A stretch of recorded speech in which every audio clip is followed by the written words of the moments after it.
Hey kiddos, it's your boy. Oh my god, I got 2 stink bugs in my room. Hold up. So yeah, Thanksgiving's passed, and I am on a new depressant. Nani? Antidepressant. I'm on a new antidepressant. I'm on a new antidepressant that is supposed to keep me pretty level. And we've run into some fucking issues. We've run into some problems. It's Cymbalta. You've definitely heard of it. There's been commercials about it since, what, early 2000s? Cymbalta. Cymbalta can help. But it doesn't. But yeah, as far as updates go, there hasn't really been a whole lot going on. But I did want to talk about some things that I want to do in the future, and then also just general, I don't know, feelings surrounding thankfulness, Thanksgiving. I don't celebrate it as, Colonizer Day, but I do celebrate it as a time that we should stop and take stock of what all we have and what we appreciate about the world that we inhabit.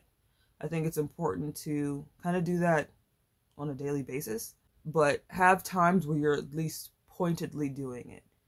And so I want to talk about that as well. With my elevated mood from these antidepressants, I've been having a lot of thoughts.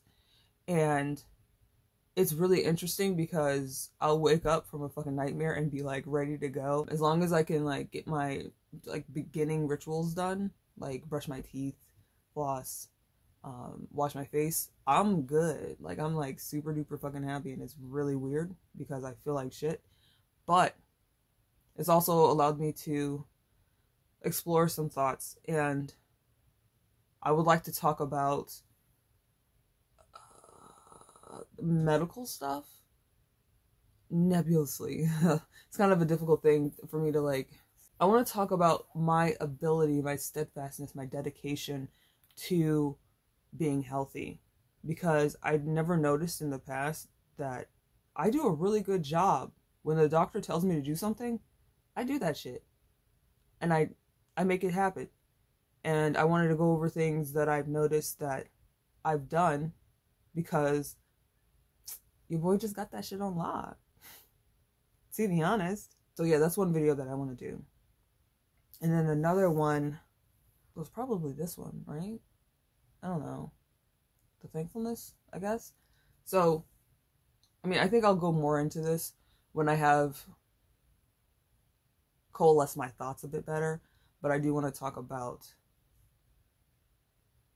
generally reflecting upon the things that make life a bit more bearable. Because I think I do spend a lot of time thinking about things that are hindrance to happiness, when I do have a lot of things in my life that I could be focusing on that are more positive. And while I think it is important to reflect upon the things that make your life more difficult, I think it's also, by the same token, important not to ignore the things that make your life a bit more bearable. And so you shouldn't ignore either one, and you should reflect upon both, is what I'm trying to say. On Thanksgiving, my dad called me, and he was with my brother. I suspected, but he wasn't. My brother and my dad are in Florida doing hurricane relief, and it actually ended up that he did this big old conference call with my brother, my mom, me. My aunt was there for a minute. Like, his best friend was on there for a sec. Like, he just called all these people because I guess he was just feeling, he's a very sociable person. He's very into family and cultivating relationships and stuff. But he doesn't really, he kind of does it from the seat of his pants, while my mom kind of has a methodical way that she goes about doing it.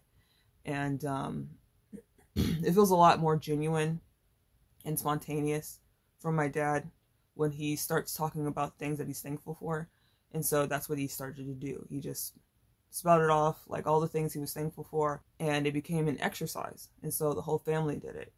And what I ended up saying, which I mean, I feel that it is true, but it's also complicated. So my dad talked about friends and having like a chosen family and how important that is and all that stuff, and that he likes us. And I was like, I wanted to piggyback on that and say that while you are my family, I have chosen to continue my relationship with you because you are important to me and I appreciate you. And so I went over, all that kind of lovey-dovey stuff.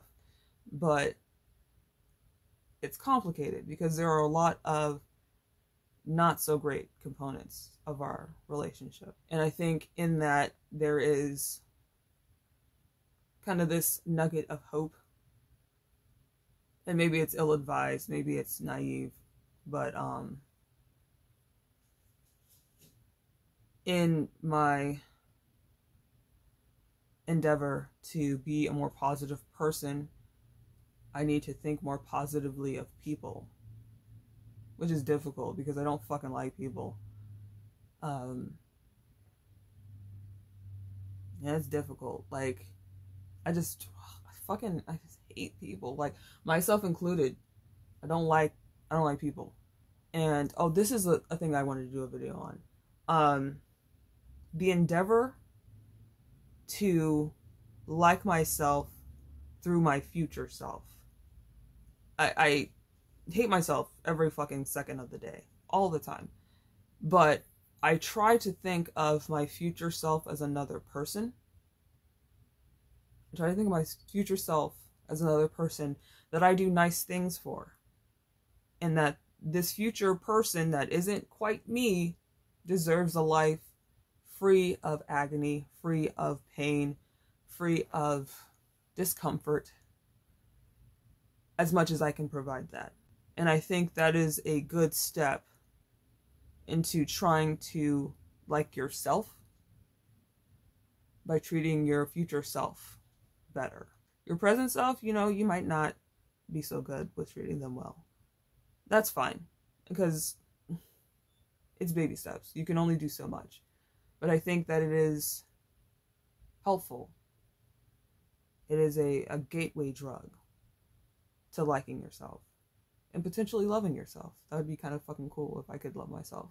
There's a lot of negativity wound up in all of everything that I do, but I think it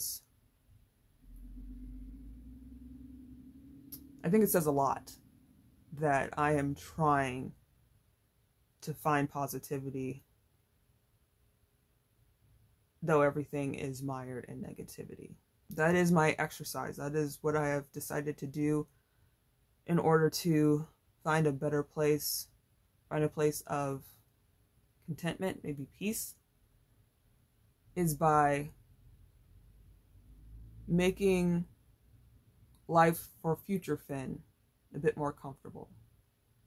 And in being future Finn, when I get there and there's this thing that I did for myself that I didn't have to do, I can look back on past Finn and think, they're not that bad. Present Finn, still difficult, but we're trying to infuse positivity into my thoughts, into my actions, into my life in general has been interestingly difficult, but not impossible. I want to ask you guys to look out for your future self. I know they ain't done shit yet, but they're alright. And the only time you really fail is when you don't try. Even if you do it the wrong way, things that are worth doing the wrong way. You're worth the mistakes, and you're worth the triumphs, and you're worth the failures. Just cut yourself some slack. And give yourself something to be thankful for. And just doing something for yourself. It doesn't even need to necessarily be treating yourself, because like for me, The things that I do for Future Fin are literally chores. Like, I had my humidifier. This is like my best example, even though I got rid of my humidifier because it makes me sick. Every time I go to take a bath, I will fill up my humidifier because it pisses me the fuck off when I get to my room and I'm ready for bed and I have my tea and I'm about to hop in bed. I light my candle and I'm like sleepy. It's sleepy boy hours, and my humidifier is empty. When I turn it on, it's empty, and I have to get my ass up, put on a robe because I'm naked, and go to the bathroom and fill it up. And it takes a while because like the tank is like 5 gallons. It's kind of big, and I fucking hate doing that. I really goddamn hate it. It feels a lot better when PassFin has done it for me. I really appreciate PassFin, because PassFin is always on their shit. Even me being Future Fin, I don't be doing shit. PassFin is always on it. So yeah, just give yourself something to thank yourself for, because you're worth thanking and you're worth doing things for, even if it's just by yourself. Yeah. I'll talk to y'all later.